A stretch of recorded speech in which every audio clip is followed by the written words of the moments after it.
To Celebrity Radio, it's Alex Belfield talking to some of the country's biggest stars and some of my favourite people, and we've got one for you today. Phil Tufnell is, well, a cricketing legend and now a TV star, and he's passionate about keeping people sporting, well, as they're getting older. Not old, but getting older. That's right, isn't it, Phil? Well, that's right. We're all getting a little bit older for sure, and you've got to keep looking after yourself. Simple as that. Is your life fun? I mean, as I read down your CV, it seems like you've had the dream career. You had your stardom doing what you wanted to do, which was playing cricket, and now you're a TV star picking the gigs you want to do. It's pretty cool, isn't it? Well, no, I had a wonderful time, obviously, playing cricket for nearly on 20 years with Middlesex and occasionally England when selected. So it was a very lucky prospect, and then to carry on sort of doing, test match special and commentating on the cricket and then question of sport and things like that, sort of for a second career. It's wonderful. I keep pinching myself every morning.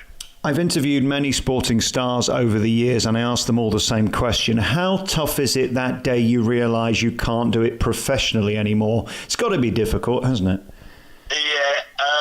Yeah, it is a little bit. I mean, but it's one of those things that, you can't do anything about. It's as simple as that. You just can't run about as fast, or you can't react as fast and things like that. So it comes to us all, and you've kind of just got to get on with it a little bit. But you're right, it is an awkward time for professional sportsmen to sort of get over that and then to try and move forward and to get another career, because sometimes you're kind of retiring at 30, 35, and so you can't just sit around with your feet up. You've got to do something.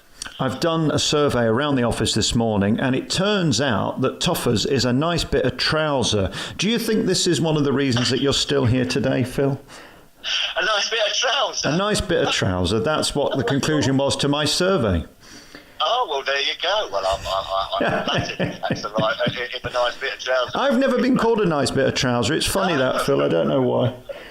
But there you go. Well, so what I try to do is keep a smile on my face for as long as I can, because it eventually gets wiped off at some stage, doesn't it? So you just got to keep ploughing on, haven't you? I think the thing I loved you on as well was they think it's all over, which they really should bring back. It was one of the few sporting quiz shows that I can actually watch and enjoy. It was sort of all-encompassing. It was more sort of about comedy than it was sport or anything specific. Yet, obviously, the overtone was to celebrate your medium, wasn't it?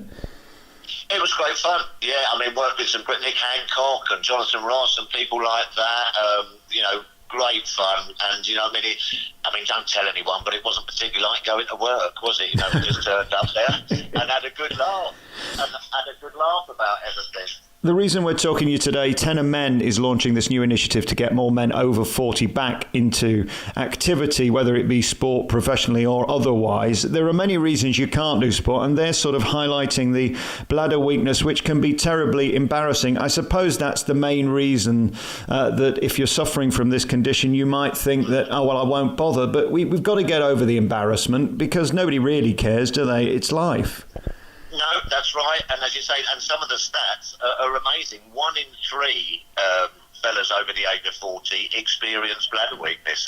And as you said, it's stopping you going to play sport, which is no good. As you get a bit older, you've got to keep fit, you've got to keep running around. But also, it's stopping you actually going to watch sport and doing the things that you like to do, like at a day at the cricket or something. So it's really about getting your life back a little bit and carrying on doing the things that you want to do. Isn't it interesting? We hear tenor lady mentioned a lot. Prior to this interview, I've never heard the phrase tenor men. It's funny how it's sort of still a taboo for men. We are a bit back in the Middle Ages when it comes to health and talking about our mental and physical well-being.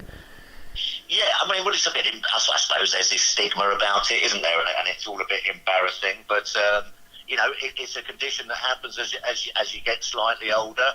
And, I think tenor men just want people to go out, keep going and having a game of golf, keep going to the cricket with your mates, keep enjoying life, and this isn't a reason why you have to stop doing that and sort of like not locking yourself away, but and feeling conscious about it. Get out there, keep enjoying life, keep running about. It's the only way forward.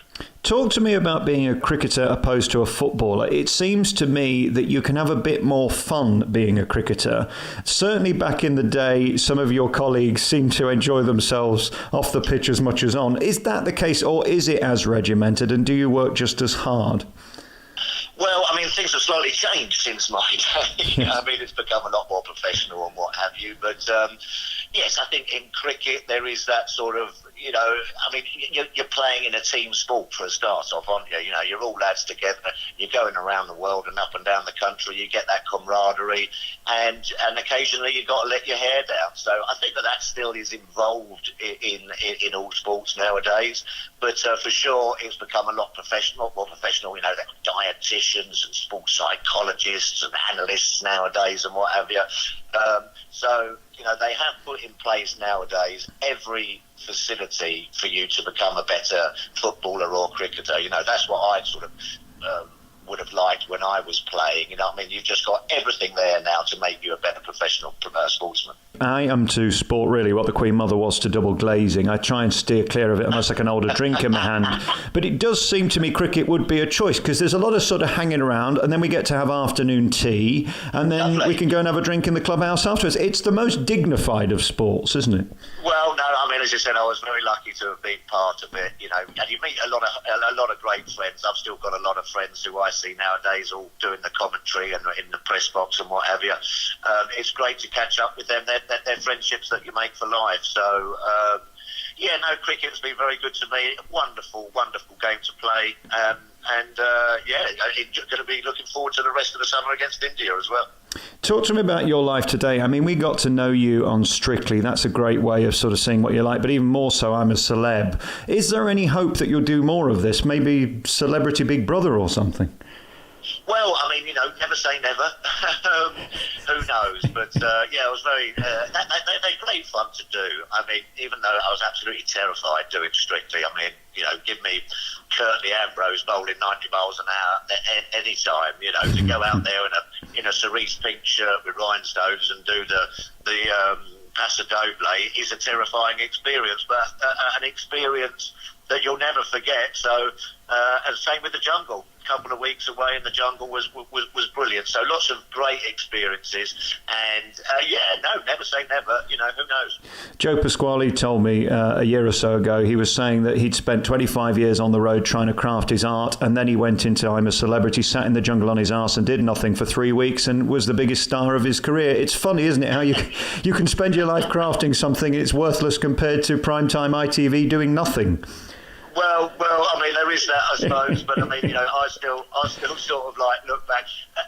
It's nice when people come up to you still and sort of go, "Oh, I remember when you got Viv Richards out," at the Oval, and think, or bowled Australia out at the Oval. So, as you say, very lucky to have had sort of two separate careers that people, still come up to you, still smile, still want to buy you a pint if they see you. Well, you're one of our favourite people. We love you very much, and 121 Test wickets is nothing to be sniffed at. An amazing life, achievement and career, and we wish you all the best and hope to see you again soon. And thanks for talking to us today. You can find out more by googling Tenor Men, and we just basically say get out there, get physical, lose some weight, be happy. It's good for physical and mental well-being, isn't it? Yeah, could not agree more.